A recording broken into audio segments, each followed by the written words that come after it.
All right, I have not really looked at this problem, so we're going to stumble through this together. A, the domain goes from negative infinity to infinity. So that means that this function includes all value of x. It's interesting. B, f is even. If you remember, even means it's symmetric with the y-axis. Let me just show you what that means. So if this is like this, then this other side is going to be identical. It's a mirror image on both sides of the y-axis. F is continuous from 0 to positive infinity. That means there's no breaks in the graph. There's no holes or vertical asymptotes. That also tells me, since it's even, that it's also continuous from negative infinity to 0, because even means same on both sides. It's not differentiable at x equals 4. So at x equals 4, there has to be a vertical asymptote or a cusp. Can't be a vertical asymptote because it says the domain's all real numbers. And it says it's continuous.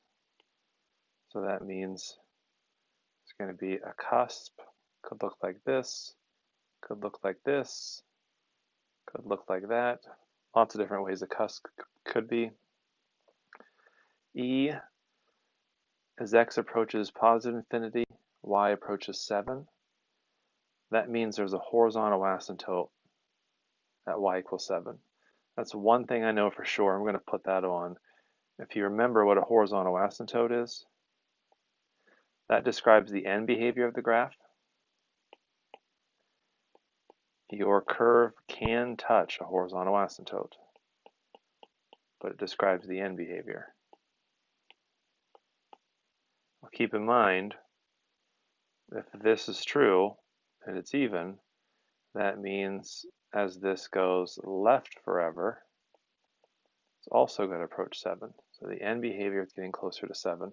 I haven't graphed much yet because there's a lot of information trying to put in all this at once, which is probably not likely for me to be able to do.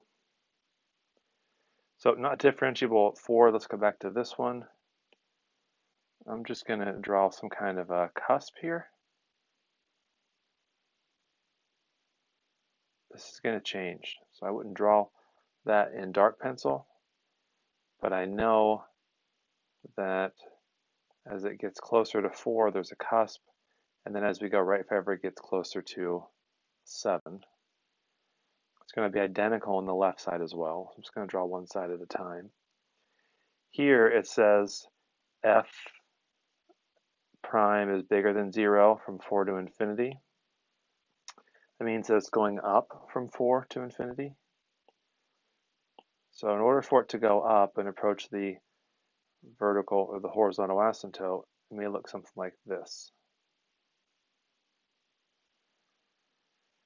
Keep in mind, if that's accurate, it's going to be the same thing on the other side of negative 4 because, once again, it's an even function.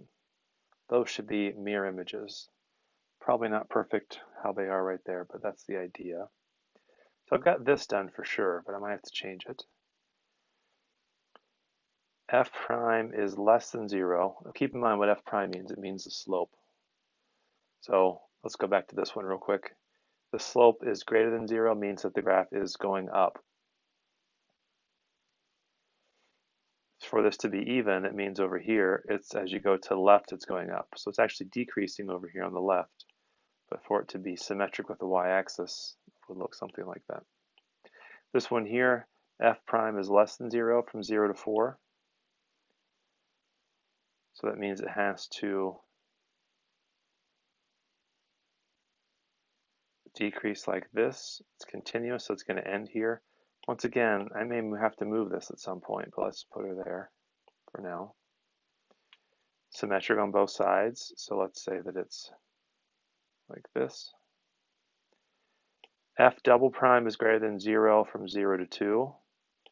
That means that it's concave up. My picture does not show that it's concave up from 0 to 2.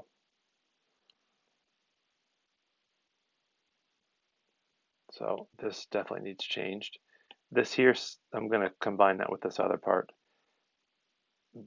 F double prime is less than 0, that means concave down.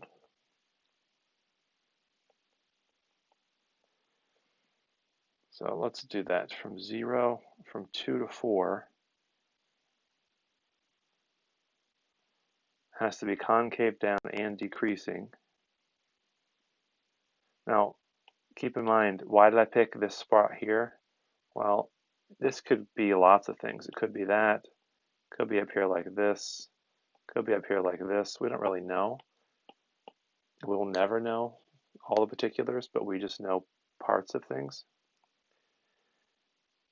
So that covers that. And it also is concave down from 4 to infinity. I already had that, just lucked out on it. The concave up part, which was h, that's from 0 to 2.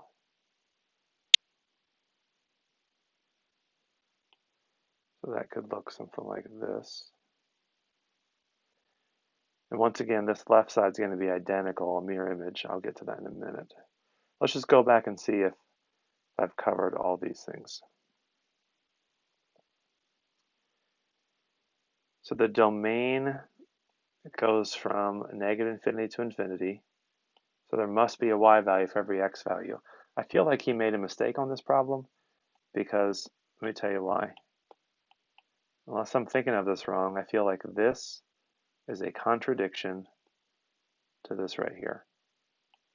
This bottom blue thing that I highlighted, as x approaches 0 from the right, y is approaching infinity. So that is saying that there is a vertical asymptote here.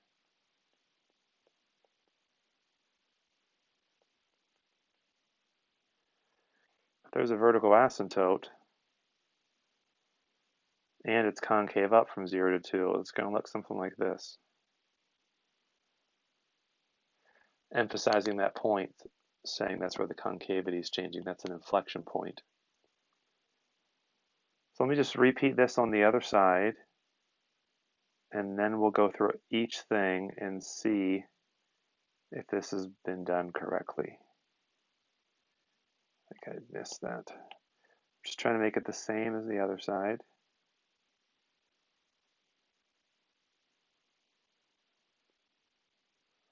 Pretty close to the same. Let's start from the beginning. I'm going to uncheck all this stuff. Just see how I did. Once again, there may be easier ways to do this, but for me, I just got to go one thing at a time. So the first thing, it's saying the domain of f goes from negative infinity to infinity. And I can say with 100% certainty, that's not happening right now. Don't know if I can fix that. F is even. Yeah, if it's identical on both sides, it's even. And I wouldn't say it's identical, but it looks close. You want to make it look as identical as you can on the left and right side of the y-axis. C, f is continuous from 0 to infinity. That's true. F is not differentiable at 4. That's true because that's a cusp. And once again, it's even, so it should have 1 at negative 4 also. So we're good with that. As x approaches infinity, y approaches 7. And it looks like that's happening. As this goes to the right forever, it's getting closer and closer to y equals 7. Symmetric to the y-axis, so it's the same on that side. That looks good.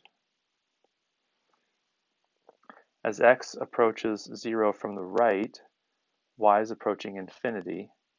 I don't know any other way to do that than to have a vertical asymptote. That's this part right here.